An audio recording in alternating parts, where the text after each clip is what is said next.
Oh, hey, you're here.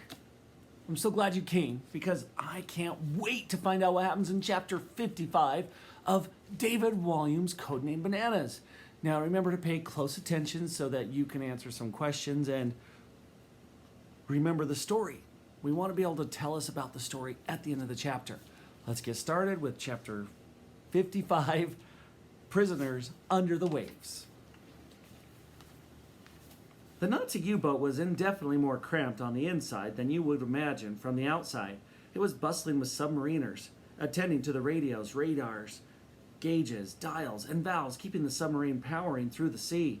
Eric, Sid, and Gertrude were led along a narrow gangway to the stern, or back, of the U-boat by the three brutish submariners. The first was short and stout, with a neck that was as wide as his head. The second had a scar on his face that went right across one of his eyes, which was all white. The third was so hefty that he barely fitted down the gangway. He was bald, but had a big bushy mustache. The submariner had been put in charge of the gorilla. Just as Sid and Eric had never been on a submarine before, this was definitely a new experience for Gertrude. Each step of the way, the gorilla wanted to look and explore her new surroundings. She must have been peckish because she kept on trying to wiggle out of the submariner's grip and lick every tap, handle, and gauge. Slurp. But the hefty man roughly bustled her along. Hee-haw, she moaned. As they made their way through the vessel, the boy noticed that everywhere they looked, there were large black cylinders strapped to the hull with rope. There must have been hundreds of them, all emblazoned with a swastika. "What are all these things for?" hissed Eric to Sid. "They don't look like part of the submarine." "Silence!" snapped the bald submariner, squeezing the boy's arm with his sausage fingers to cause pain. "Ow!" screamed Eric. Gertrude wasn't going to let her best friend be treated like this. She tore free of the hefty submariner's grip and bared her fangs, ready to battle. Grrr! The three startled men began barking at each other in German. "Don't hurt her, please," begged Eric. The submariners fetched a thick rope. When they tried to tie Gertrude up with it, the gorilla fought them off. Woo! But the submariners were strong and worked fast. In no time, they had wound the rope around the gorilla so she couldn't move her arms. Grrr! She growled as she tried to wrestle free. Then they pulled hard on the rope. Yee! Yelped the gorilla in pain. The boy ran to the submariners. "Eric, no!" cried Sid. "They'll kill us!" The bald man picked up the boy by the scruff of his neck and carried him down the gangway. Next, the three prisoners were bustled into a cramped cabin before being pushed down to the floor. Their hands were held behind their backs as they were chained to a metal pipe. Clink, clink, clink. Gertrude was chained to the middle, with Sid and Eric on either side. "Whoop, whoop," whooped the gorilla. It was agony for them all. "It'll be all right, Gertrude," said the boy. "We'll get out of here. I don't know how, but we will." "We can't let those blighters win," agreed Sid. The three brutish submariners admired their handiwork. They chuckled to themselves before leaving the cabin, locking the door behind them. It looked as if they were in the captain's private quarters. There was a narrow bed, a small but elegant desk, and chair, a clock on the wall, and the Nazi flag.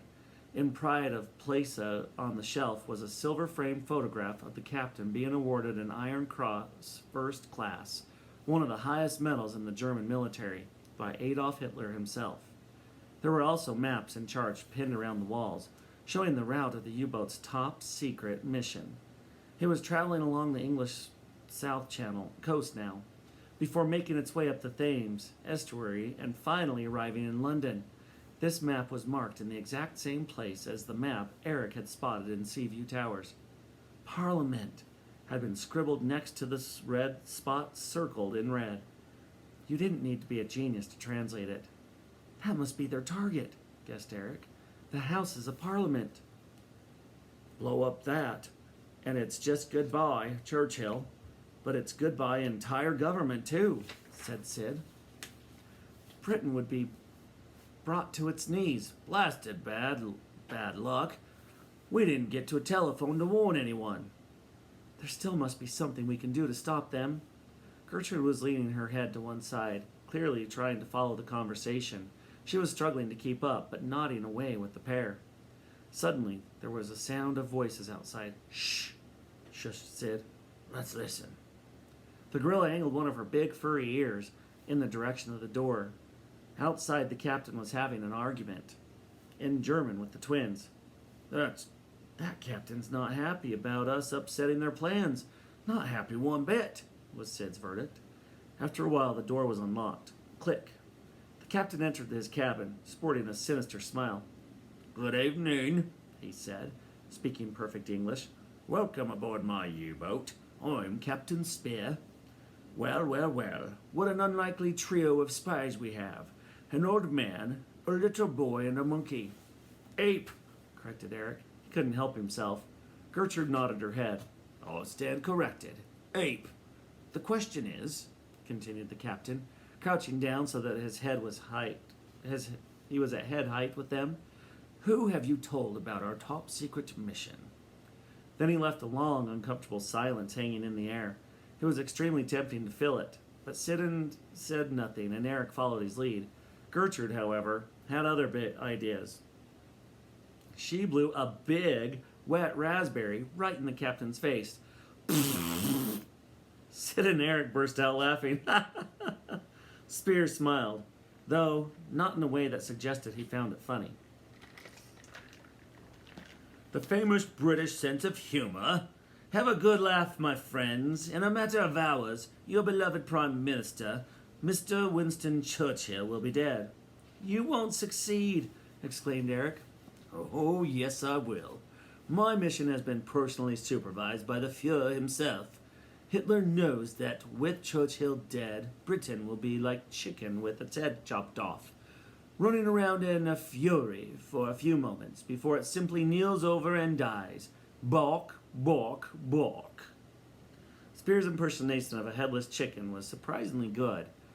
"And that will be the perfect moment to strike. The Nazi invasion of Britain will finally begin, and you will all kneel before the Fuhrer." "I have already warned 10 Downing Street all about this mission," lied Eric. "Have you now?" "They know that a Nazi U-boat is heading to the Houses of Parliament, and that Churchill is the target."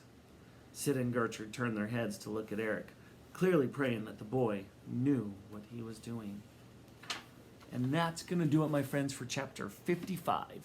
Now, go in and answer your questions. Once you've got them answered, make sure you're doing the best of your ability. Then have a great rest of your day, and we'll see you tomorrow.